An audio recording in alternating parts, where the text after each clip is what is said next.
मी आदेश बांदेकर आपल्या सगळ्यांचं मनापासून स्वागत करतो.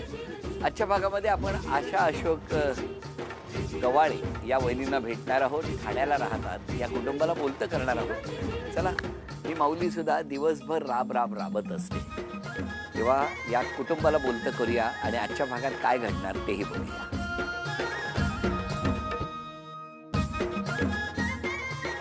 नमस्कार. नमस्कार. या उखाणा. मोगऱ्याच्या गजऱ्याचा पसरलाय सुगंध, अशोकरावांसोबत मला मिळाला जीवनाचा आनंद. काय सांगताय काय? अशोकराव तुम्ही पण घ्या. एक दिवा दोन वाती, आशा माझी जीवन भरणारी साथी. अरे वा. वहिनी ओळख करून द्या सगळ्यांची. हे माझे मिस्टर अशोक गवाळे. नमस्कार. ही माझी मुलगी अंकिता गवाळे. नमस्कार. त्या माझ्या जाऊबाई शुभांगी गवाळे. नमस्कार. ती माझी वहिनी रेश्मा बेलवले. नमस्कार. तो माझा भाचा यश बेलवले. अरे वा वा वा. तुमचं माहेर कुठलं मग? ठाण्यातलंच. ठाण्यात कुठे? ठाण्यात चंदनवाडी. चंदनवाडी. मग सगळं बालपण तिथेच गेलं? बालपण तिथेच. कोण कोण होतं घरी? आई बाबा भाऊ दोन बहिणी आम्ही. काय करायचे आई बाबा? आई हाऊसवाईफच होती. वडील मिलमध्ये नोकरी करायचे. मग किती जणांचं कुटुंब होतं? आमचं 5 जणांचं. आणि तुमच्याकडे? आमच्याकडे तर आम्ही दोघंच भाऊ. नंतर मग भावाचं लग्न झालं आणि माझ्या आई वडील माझे लहानपणीच वारले होते. तर मी 12 दिवसाचा असताना नंतर वहिनीचं आमच्या भावाचं लग्न झालं. मग त्यांना 3 पोरं झाली. त्यानंतर मग माझं लग्न झालं. पण मला तुम्हाला तेच विचारायचं आहे, मग तुमचं लग्न कसं झालं? माझ्या आई कामाला जायची, भांड्यांच्या कामाला जायची. मग आमच्या आईने लहानपणापासून आम्हाला म्हणजे भरपूर सांभाळलंय. म्हणजे शिक्षण तर माझं काहीच नाही आहे तसं. पण खूप कष्ट केले आई? हा, आईने खूप कष्ट केले. आणि वहिनी तुमच्या घरी काय करायचे आई वडील? नाही, वडील माझे रेमंडला होते ना, त्याच्यामुळे घरी असं काही कामाला कोण नव्हतं. वडीलच जायचे. सगळे छान होतं असं काही नाही. आणि मग तुम्ही कष्ट कधीपासून सुरू केले? जसं लग्न झालं त्याच्यानंतर त्यांची कंपनी बंद झाली. कंपनी बंद झाल्यावर मग आता काय करणार, मुलगी 3 महिन्याची होती माझी, तेव्हापासून मी कामाला जाते. पण काय कशी साथ दिली याने? एकदम मला 26 वर्ष झाले आमच्या याला लग्नाला. मस्त मला तिने साथ दिले. 2दा मला ॲडमिट केलं, ॲक्सिडेंट झाला, एकदा हार्ट अटॅक आला. तिने मला त्यातून पण वाचवलंय. सगळा खर्च म्हणजे तिने उचलला. बरं, आता मला तुम्हाला विचारायचं आहे, सकाळी उठल्यापासून संध्याकाळपर्यंत कसा असतो तुमचा दिवस? धावपळीच. कसं? सकाळी उठलं की डबे करायचे, घरातलं सगळं आवरायचं. किती डबे? कोणाकोणाचे? मुलांचे डबे. आणि मग त्यानंतर यांना डबा द्यायला जायचं. मग त्याच्यानंतर कामाला जायचं. मग तिथून मी 6 घरी कामं करते. 6 घरी? पहिले 8 घरी करायची, पण आता कोरोनामुळे 2 घरी ते वयस्कर आहेत सगळे म्हणून तिथे जात नाही. मग 6 घरी जाते. 6 घरी? किती वेळ, कसं नियोजन करता हो? कुठे 1 तास लागतो, कुठे 1.5 तास. ह्या कामाचं काय असं हे नियोजन हे नसतं. म्हणजे परफेक्ट वेळ नसते. कधी कमी असतो, कधी जास्त असतं, असं असतं. पण सकाळी जे तुमचं घरातलं सगळं करून तुम्ही बाहेर पडता, 10 वाजता बाहेर पडते. तुमचा दिवस सुरू किती वाजता होतो? डोळे कितीला उघडतात? लवकरच 6च्या आधीच. आणि मग त्यानंतर घरातले सगळे डबे करायचे, मग बाहेर पडते. मग कुठे जाता पहिल्यांदा? कोणाकडे जाता? पहिल्यांदा मी दांडेकरांकडे जाते. मग कल्याणी साळवी म्हणून त्यांच्याकडे जाते. मग असं सगळी सलग सुरुवात. मग असं सतत प्रवास सुरू? हो. मग हा प्रवास कसा करता? चालतच एकाच बिल्डिंग सोसायटीत. अच्छा, एकाच सोसायटीत 6 ठिकाणी 6 ठिकाणी जाते. मग त्या 6 जणींना तुम्ही जर कधी एक दिवस दांडी मारली तर सगळ्यांना टेन्शन येत असेल? टेन्शन नाही, ते ऍडजस्ट करतात. तसं मी दांड्या म्हणजे माझ्या खूपच झाले असतात. मला अस्थमाचा प्रॉब्लेम आहे, त्याच्यामुळे सगळ्यांना माहिती आहे की हिला बरं नसतं. मग मी कधी 15-15 दिवस पण घरी राहिलेली आहे. ह्यांना हार्ट अटॅक आलेला आहे, परत ह्यांचा ॲक्सिडेंट झाला आहे, तेव्हा मी हॉस्पिटलमध्ये मी सतत असायची. पण मला कधीच कोणी माझी दांडी कट केली नाही का कधी मला कोणी असं रागवलं नाही, कधीच नाही. उलट त्या मला म्हणायच्या, तू तुझं आधी त्यांना सांभाळ, मग तू कामाची काही काळजी करू नकोस. अरे वा. असं इतकं छान सगळं, म्हणजे अगदी घरच्यासारखं. आणि कल्याणी ताई तर मला इतकी मोठ्या बहिणीसारखी आहे. त्यांनी तर मला इतकं, म्हणजे प्रत्येक गोष्ट मी त्यांच्या सल्ल्याने त्यांना विचारायचं, पण त्यांनी मला पूर्ण सहकार्य केलेलं आहे. आणि जेव्हा माझ्यावर खूप मोठी संकट आलेली आहेत, पण त्यावेळेला मला कल्याणी त्यांनी मानसिक आधार इतका दिलाय की त्याच्यामुळे मी वरची पायरी चढली आहे. नाहीतर मी नसती चढू शकले. पण त्या काय म्हणतायत ते ऐकूया का जरा? ऐकूया. नमस्कार, मी कल्याणी अमोल साळवी. माझ्याकडे आशा जेव्हा आली पहिल्यांदा, कामाची सुरुवात करायच्या आधी तिने मला सांगितलं की मी ताई माझ्या 2-3 रजा असतील, मला दम्याचा अटॅक येतो, तो जेव्हा येईल तेव्हा मी तुम्हाला आधी कळवत जाईल की मी येणार नाही. ते मला फारच आवडलं. नंतर तिने कामाला सुरुवात केली शांतपणे, कुठेही गडबड नाही, गोंधळ नाही. हळूहळू ती अशी रुळली आहे की कोणाला काय हवं नको ते तिला सगळं कळतं. कोणत्याही कामाची कटकट करत नाही. कधी काही वेगळं काम सांगितलं तरी हसतच करते. कुठलाही सण असो ती छान तयार होऊन येते. मुख्य म्हणजे गणपती वगैरे असले तरी स्वतःच्या घरातली कामं करून ती आमच्याकडे पण खूपच आनंदाने काम करते. किती थकवा चेहऱ्यावर असला तरी सुद्धा ती कधीही दाखवत नाही. घरातल्या अनेक सुखदुःखात ती सामावून जाते. मी झी मराठीला धन्यवाद देऊ इच्छिते आणि आदेश सरांना, कारण ही संकल्पना मांडली आणि या मावशांचा कौतुक सोहळा झीने खूप छान प्रकारे केला. यात नमस्कार, मी अमर साळवी. आमच्याकडे आशा मावशी साधारणपणे 14-15 वर्षापासून काम करायला येतं. अतिशय स्वच्छ असणाऱ्या बाई, म्हणजे मुळात ही संकल्पना अशी की घरात काम करायला, साफसफाई, स्वच्छता करायला ज्या व्यक्ती येतात त्यांनी मुळात स्वच्छ आणि छान असलं पाहिजे, टापटीप असलं पाहिजे. तर ते हे सगळं ह्या आशा मावशींच्या मध्ये ना परिपूर्ण आहे. हा मोठा एक महत्वाचा मुद्दा आहे, तो ह्या मावशींमध्ये मला खूप छान प्रकर्षाने जाणवला आणि त्या एकदम कौतुकाची गोष्ट आहे. दुसरी गोष्ट म्हणजे अतिशय शांतपणे आणि स्वच्छ काम करणार. माझ्या बायकोची सगळ्यात जवळची मैत्रीण म्हणा ना, ती म्हणजे कुठल्याही घरात जी गृहिणी असते तिची सर्वात जवळची मैत्रीण ही त्या घरात काम करणारी जी कोणी मावशी असते तीच असते असं मला तरी वाटतं नेहमी. कारण त्या इतकं एकमेकींचं काम आणि सुखदुःख वाटून घेत असतात की त्याला तोड नाही. तर ह्या आशा मावशींना माझ्याकडून खूप खूप शुभेच्छा. आता त्यांच्या मुलीचं लग्न ठरलंय, ते पण छान पार पडावं अशी त्यांना सदिच्छा. मला तुम्हाला तेच विचारायचं, ही अशी नात्यापलीकडची नातं तुम्ही जपलेलं आहे, कसं वाटतंय? खूप छान आहे आणि ह्यांच्यामुळेच मी आजपर्यंत इथपर्यंत आलेली आहे सगळ्यांमुळे. आणि इथे पण यायचं मला कल्याणी ताईंचंच सगळ्यात मोठं हे. पण एकमेकींना किती मिस करता जेव्हा सुट्टी? मला खूप बरं नसलं ना तरी पण मी अशी झोपून असते, पण मी जेव्हा कामाला जाते ना तेव्हाच मला बरं वाटतं. काय सांगता? मग मला त्या नेहमी म्हणतात, अगं तुला बरं नाही वाटत मग तू कशाला येते? म्हटलं नाही, मी जेव्हा काम करते तेव्हाच मला बरं वाटतं. जोपर्यंत मी घरात आहे तोपर्यंत मला बरं वाटतच नाही. आम्ही या रिसॉर्टवरती आहोत, गप्पा मारतो आहोत आणि अचानक गडगडाटासह पाऊस सुरू झालेला आहे. असं इतकं छान वातावरण आहे की रेनडान्सचा फील येऊ लागलेला आहे. काही वेळात हे आंब्याच्या झाडाखाली बसलो आहे, इथूनही पाणी गळायला लागेल. कॅमेरामन तर नक्की भेजणार आहेत. तेव्हा आता या सगळ्या गप्पा सुरू असताना छोटंसं आव्हान आहे तुम्हाला. लागू बंधू यांनी खास डिझाईन केलेली सोन्याची नथ मिळणार. या पावसात पटकन मी ही 3 चित्र दाखवतो. ती 3 चित्र बघा. हे पहिलं चित्र आहे, तुम्ही ओळखलं तर आज या माऊलीला बक्षीस मिळणार आहे. काय आहे? चोकर. अभिनंदन. दुसरा फोटो अग्रफूल आहे. अरे वा, अभिनंदन. स्वारळ यांना दागिन्यांची माहिती आहे. वज्रटिक. चला अभिनंदन. 3ही दागिने अचूक ओळखले आणि या माऊलीला लागू बंधू यांनी खास डिझाईन केलेली ही सोन्याची नथ बक्षीस म्हणून मिळवून दिली.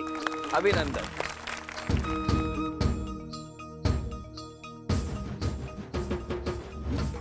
आणि बघितलं, पहिल्या टप्प्यावर गप्पा मारत असताना आम्ही खरं तर मस्तपैकी वॉटर पार्क जवळ बसलेले होतो आणि पाऊस सुद्धा ना असा धोधो कोसळायला लागला.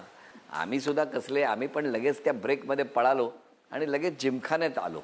म्हणजे बघा, इथे कॅरम आहे, कुठे बुद्धिबळ आहे, काही ना काही खेळ आहेत. पुन्हा एकदा नमस्कार तुम्हाला. काय सांगणार आईबद्दल, आईच्या कष्टाबद्दल? मी अगदीच म्हणजे लहान असल्यापासूनच तिला बघितलंय पूर्ण कष्ट करताना. कष्ट इन द सेन्स, मी शाळेत जरी जात असेल, ती कामावरून मला घरी येऊन माझी तयारी करून मला शाळेत सोडवून मग ती पुन्हा कामाला जायची, पुन्हा मला शाळेतून घ्यायला यायची. म्हणजे ती तो टाईम ॲडजस्ट करून बरोबर माझं सगळं, परत माझा अभ्यास घेणं म्हणजे लहान असताना. परत म्हणजे माझ्या बाबांचा पण ॲक्सिडेंट झाला होता तेव्हासुद्धा, म्हणजे मी लहान होती त्याच्यामुळे माझी तिला काही मदत करण्याइतकी मी असं हे नव्हते. तर ते पण ती ॲडजस्ट करून, माझी शाळा ॲडजस्ट करून, बाबांना सांभाळून ती कामाला जायची. म्हणून म्हणजे तिला मी इतकं असं म्हणजे सगळ्या दुःखातून पण, इवन म्हणजे माझे मामा पण ऑफ झाले तेव्हा, आईचे लहान भाऊ, तेव्हा पण ती इतकी म्हणजे हे झालेली.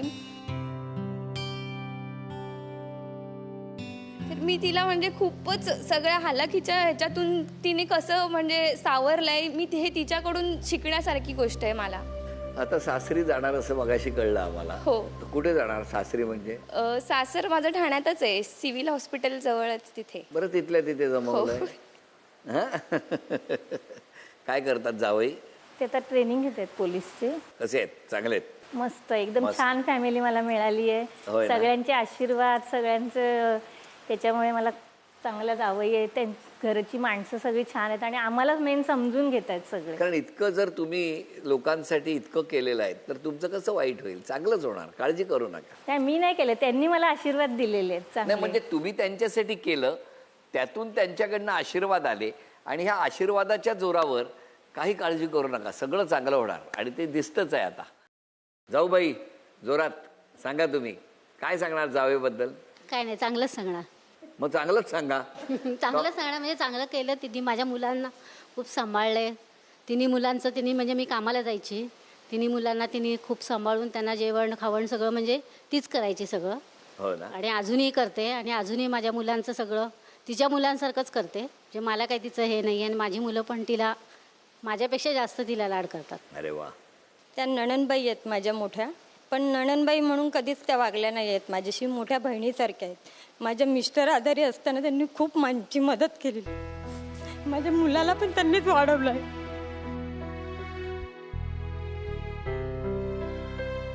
अजूनपर्यंत त्याच सांभाळतात आमचं घर. मी एकटी कमवते पण त्या सगळं आमचं लक्ष, त्यांचं सगळं लक्ष आमच्याकडे असतं. बोल बाळा. मी माझे पप्पा ऑफ झाल्यापासून मी आत्याकडेच असतो. म्हणजे स्कूल तेव्हा चालू होती, आत्ता लॉकडाऊन आहे पण तेव्हा स्कूल चालू होती. आत्या कामावरनं यायची, परत टिफिन वगैरे मला तयार करून मग परत तिकडे कामाला, घरी आल्यावर परत मला नाश्ता वगैरे. आणि मी लहानपणापासून आत्याकडेच होतो. आत्याकडे आहे म्हणजे नात्या पलीकडची नाती जपली आणि जी घरात रक्ताची नाती आहेत त्यांना सुद्धा ही आधार देणारी माऊली आहे. काय हो? हा, हो. म्हणजे बघा, तुमच्याकडे आजारपण, ऍक्सिडेंट, काही संकट काही थांबत नाही, एका पाठोपाठ एक, पण तरी सुद्धा ही माऊली सगळ्या आलेल्या संकटाला खंबीरपणे तोंड देते. उभी राहिली. होय ना? किती किती गप्पा मारल्या तरी त्या कमीच आहेत. बरं, आता ताई एक चित्र काढायचं आहे. तुम्ही जर चित्र काढलं आणि ते आम्ही सगळ्यांनी ओळखलं तर या माऊलीला बाजूबंद बक्षीस म्हणून मिळवून द्यायचं आहे. चालेल. देणार? हो. चला बघूया.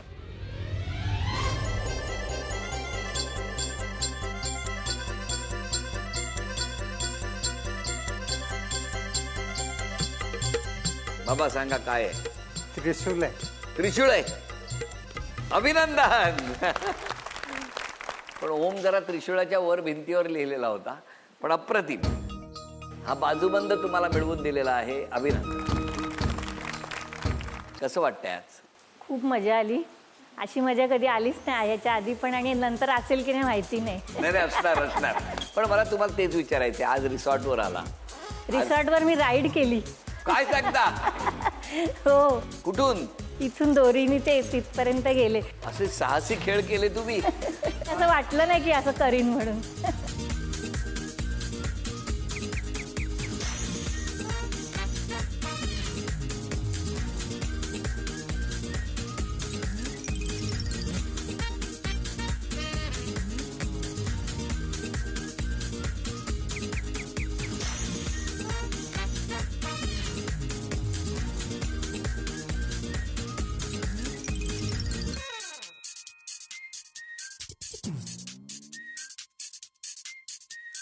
बरं, तुम्ही ज्या सोसायटीत काम करता तिकडे किती टॉवर आहेत? 2च. तिथे पण अशीच दोरी बांधणार आहे? म्हणजे इकडनं तिकडे जाताना आता डायरेक्ट दोरीला हुक लावायचं आणि पलीकडे जायचं. तुम्ही पण आधी भीती गेले? वाटली पण नंतर झालं मस्त. छान वाटलं ना? तुम्ही नाही गेले वर? नाही, मी फक्त पाण्यातच खेळलो. बरं केलं तुम्ही. आपल्याला झेपेल एवढं करावं, हो की नाही? इतकं सगळं भरभरून कुटुंबाचे आशीर्वाद आहेतच. पण मग यांच्या स्वभावाबद्दल काय सांगाल? कसा आहे त्यांचा स्वभाव खूप चांगला आहे. भोळे आहेत ते. हो ना? जे मी सांगेल तेच करतील, असं नाही म्हणणार का हे नको तू सांगते म्हणजे ते बरोबरच आहे. केवढा असं, विश्वास हा, आहे. एवढा विश्वास आहे. हो की नाही? आज क्षमा मागायची असेल तर कोणाची? क्षमा मागायची तर मी सगळ्यांचीच मागेन. माझ्याकडून कोणाला वाईट शब्द गेला असेल तर मी त्यांची क्षमा मागते. आणि स्वतःमध्ये बदल करायचा असेल तर कुठला करा? मी मुलीला खूप ओरडते. स्वयंपाक करते. नाही करत म्हणजे करते, जावयाला पण ती सारखी आत्तापासून ओरड. सांगायला पाहिजे, मेसमध्ये सांगून ठेवा आत्तापासून. मग ती नाही ऐकत नाही. नाही ऐकते, करते, ती सगळं करते. हो ना. तुमचं काय म्हणणं आहे? आज क्षमा मागायची असेल तर कोणाची मागा? मी माझ्या आईला मिस करतो जास्त. म्हणजे आता आमचे चांगले दिवस आले तर आमची आई आमच्याबरोबर नाही आहे, तर मी माझ्या आईची क्षमा मागतो. आणि तुम्ही स्वतःमध्ये एक बदल करायचा असेल तर कुठला कराल? ते काय नाही, जसे आहेत तसे बरोबर आहेत. ते आहेत तसे बरोबर आहेत. उगाच काहीतरी बदल सांगायचे आणि उद्यापासून नको तो ताप. तर काही नाही, तुम्ही आहात तसेच राहा, असेच आनंदात राहा. आणि माऊली, तुम्ही इतरांसाठी इतकं करताय, पण हे सगळं करत असताना तुम्ही स्वतःची पण काळजी घ्या. कारण मगाशी नणंदबाईंनी व्यक्त केलेल्या भावना, त्यांच्या डोळ्यातनं पाणी बरंच सांगून जात होतं. तुमचा भाचाही बोलला, तुमच्या जाऊबाई बोलल्या. तर असं हे छान आनंदी कुटुंब, आणि तुम्ही स्वतःची काळजी घ्या, कारण तुम्ही या कुटुंबासाठी खूप महत्त्वाचे आहात. सालाबाद प्रमाणे यंदाही वामनहरी पेठे ज्वेलर्स प्रस्तुत झी मराठी अवॉर्ड 2021ची चर्चा घराघरात सुरू झालेली आहे. महाराष्ट्राच्या प्रत्येक घराने होम मिनिस्टरवर अगदी भरभरून प्रेम केलेलं आहे. वर्षातून एक काळ असा असतो जिथे आम्हाला प्रेम म्हणून तुमच्या मतांची आवश्यकता असते. तुमच्या आवडत्या कार्यक्रमाला सर्वोत्कृष्ट कथाबाह्य कार्यक्रमाचं नामांकन मिळालेलं आहे. खाली दिलेल्या नंबरवर मिस कॉल देऊन अथवा झी मराठीच्या फेसबुक पेजवर स्वतः जाऊन आजच आपलं मत नोंदवा. या सगळ्यांना शुभेच्छा देऊन आता क्षण आलेला आहे तो सन्मानाचा. दिवसभराच्या आठवणींचा अल्बम झी मराठीकडून तुमच्यासाठी. अभिनंदन. थँक्यू. तर वहिनीला मिळत आहे तथास्तु पुणे आणि कोल्हापूर यांच्याकडून पैठणी. अभिनंदन.